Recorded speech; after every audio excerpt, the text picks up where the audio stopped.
Hello children, welcome to my channel. आज हम class 3 thank God chapter के question answers discuss करेंगे। ठीक है, तो नंबर ए क्या है? Answer the following. What did the farmer grow on his farm? Farmer अपने फार्म में क्या क्या ग्रो करते थे? किसान अपने फार्म में क्या क्या उगाते थे? वैरायटी ऑफ फ्रूट्स, अलग अलग तरह तरह के वो फ्रूट्स उगाते थे, पर वो ग्रेप्स और वाटरमेलन्स की स्पेशल केयर करते थे, है ना। तो यहाँ पे हम क्या लिखेंगे? The farmer grew a variety of fruits on his farm, but he took special care to grow grapes and watermelon in a small corner on his farm. Okay, next है व्हाट डिड हिज वाइफ से?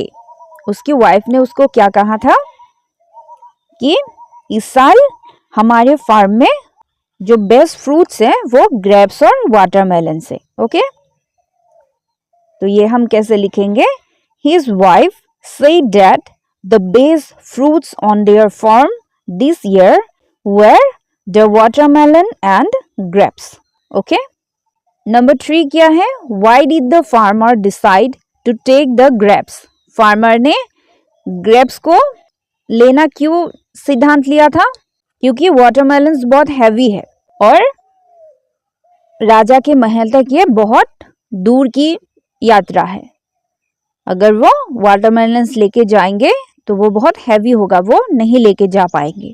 ठीक है, grapes इतना भारी नहीं है, वो carry करने में आसान होंगे, इसलिए उसने ग्रेप्स को चूज किया था। ठीक है, तो ये हम कैसे लिखेंगे? The farmer decided to take the grapes because it was a long journey to the palace and watermelons were too heavy to carry. Okay, next क्या है? Number 4, what did the king do playfully? राजा ने playfully क्या किया था? जब किसान वहां पहुंचे थे, महल में पहुंचे थे, तब राजा प्रिंसेस के साथ खेल रहा था और वो खेलने के मूड में था, इसलिए उसने क्या किया? राजा ने अंगूर के गुच्छे से अंगूर को तोड़ा और फार्मर की तरफ फेंका था। Okay, the king playfully plugged grapes from the bunch and threw them at the farmer. Okay, next क्या है? Why did the farmer say thank God? किसान ने थैंक गॉड क्यों बोला था? क्योंकि राजा ने मजाक मजाक में अंगूर किसान की तरफ फेंका था। अगर वो वाटरमेलन्स लाए होते, शायद वो वाटरमेलन्स को किसान की तरफ फेंकते, और अगर वाटरमेलन जाके किसान के मुंह में लगते तो वो हर्ट हो जाते, वो बहुत पेनफुल होते। ओके, ग्रेप्स फेंक रहा था, वो फॉरहेड में जाके गिरा, उसे चोट नहीं पहुंचा। अगर वो वाटरमेलन फेंके होते तो उसे चोट पहुंचता। ठीक है, इसलिए उसने कहा कि थैंक गॉड। तो इसे हम कैसे लिखेंगे? The farmer said thank God because he was relieved that he had brought grapes instead of watermelons. The king might have thrown those at him instead, which would have been much more painful. Okay? Next क्या है? Think and say. आपको सोचना है और बोलना है। The farmer in the story grew fruits. What else can a farmer grew? इस story में जो फार्मर था, किसान था, वो फ्रूट्स उगाते थे। फार्मर और क्या क्या उगा सकते हैं? फार्मर और क्या क्या उगा सकता है? फार्मर और धान उगा सकता है, गेहूं उगा सकता है, सब्जी उगा सकता है, दाल उगा सकता है ना। तो नेक्स्ट क्या है? Are there women farmers? Do you know any? क्या औरत किसान होते हैं? क्या आप किसी ऐसे को जानते हैं? औरत फार्मर्स भी होते हैं, औरत किसान भी होते हैं।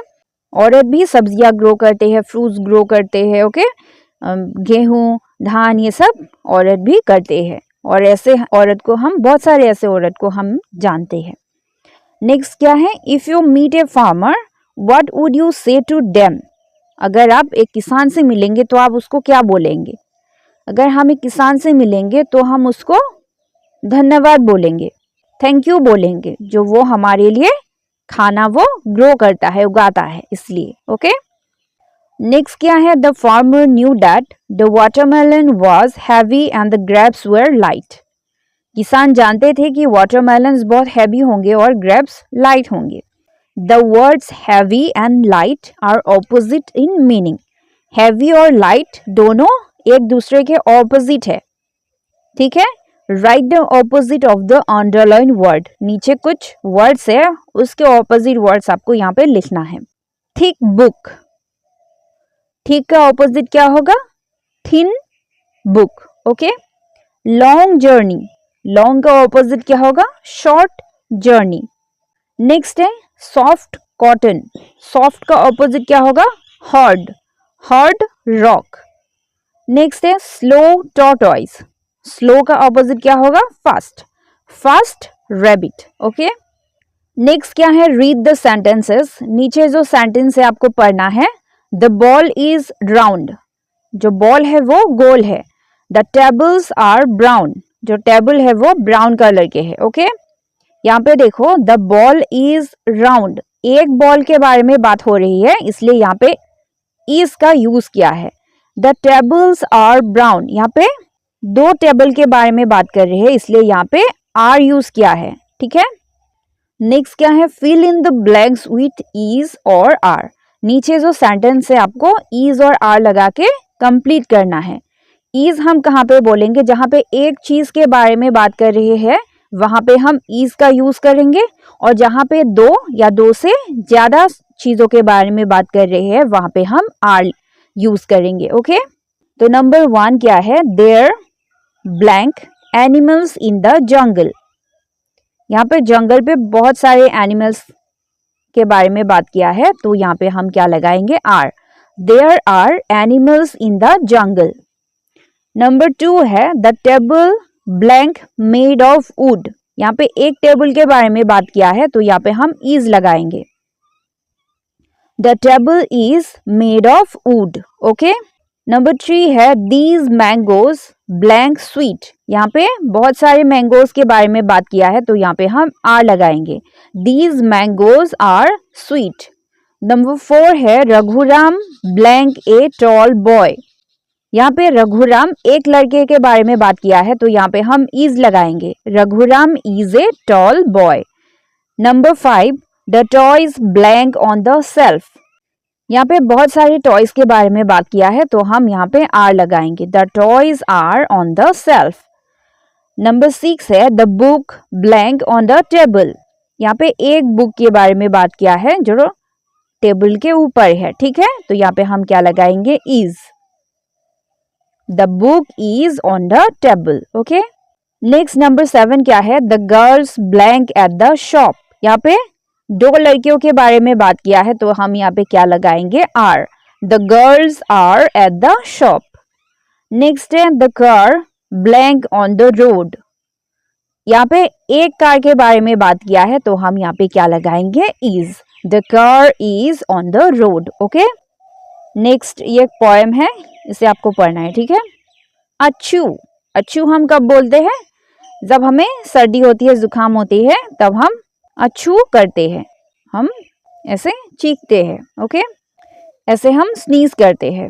जब हमें सर्दी जुकाम होती है तब हम कैसा करते हैं? अच्छू ऐसा करते हैं ना, स्नीज करते हैं। तो यहाँ पे क्या है? Once a mighty elephant got a mighty cold, it went to buy a handkerchief where handkerchief were sold. Mighty मतलब क्या है? बहुत बड़ा।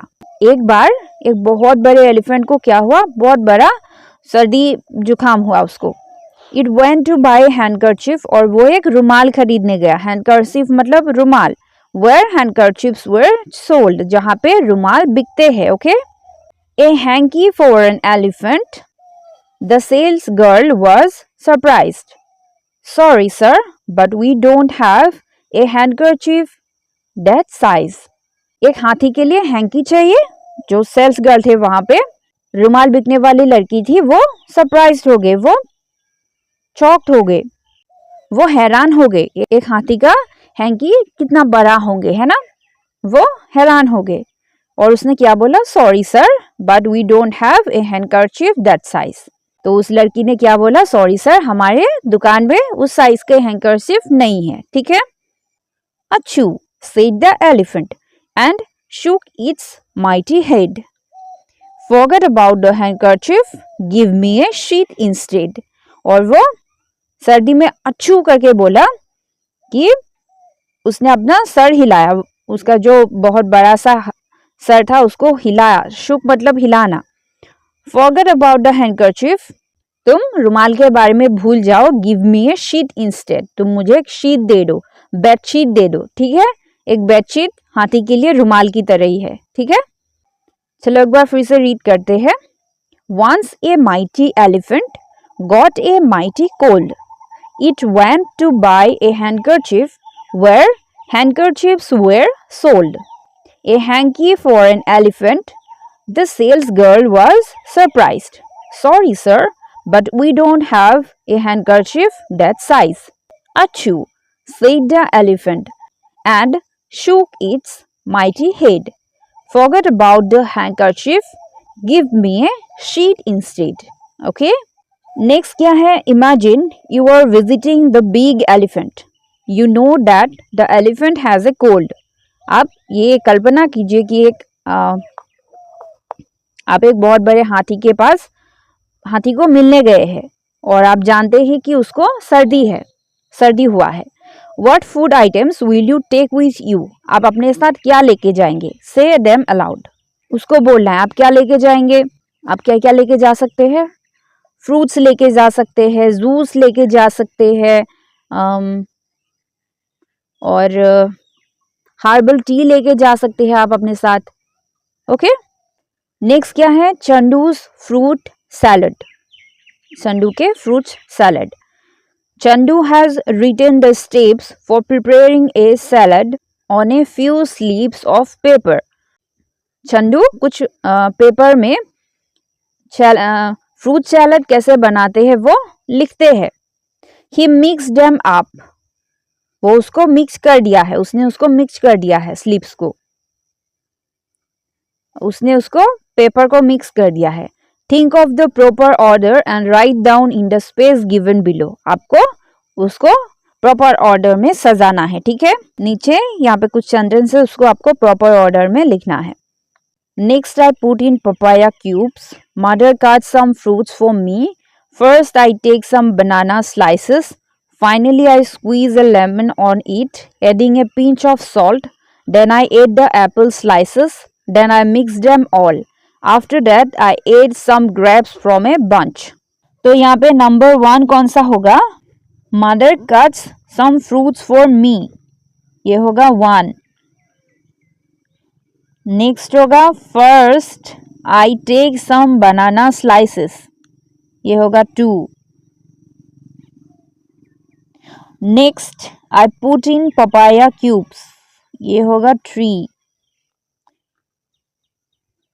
नेक्स्ट होगा after that I ate some grapes from a bunch. ये होगा number 4. Then I ate the apple slices. ये होगा 5. Then I mix them all. ये होगा 6. Finally I squeeze a lemon on it adding a pinch of salt. ये होगा 7. Okay, next क्या है? Find fruits in the grid given below. नीचे यहाँ पे आपको फ्रूट्स का नाम ढूंढना है. ठीक है, यहाँ पे मैंगो कहाँ है? ये है मैंगो. ओके, नेक्स्ट है पपाया. ये है पपाया. नीचे है ग्रेप्स. ग्रेप्स कहाँ है? ये है ग्रेप्स. बनाना. बनाना कहाँ है? ये है बनाना. गुआवा. प्लम. प्लम कहाँ है? ये है प्लम. नेक्स्ट क्या ढूंढना है? गुआवा और पियर. और पीच है, पीच. ये है पीच. गुआवा कहाँ है? ये है गुआवा. और ये है पियर. ओके, तो ये चैप्टर कंप्लीट हो चुका है। आज के लिए इतना ही। Till we meet next, take care, bye bye.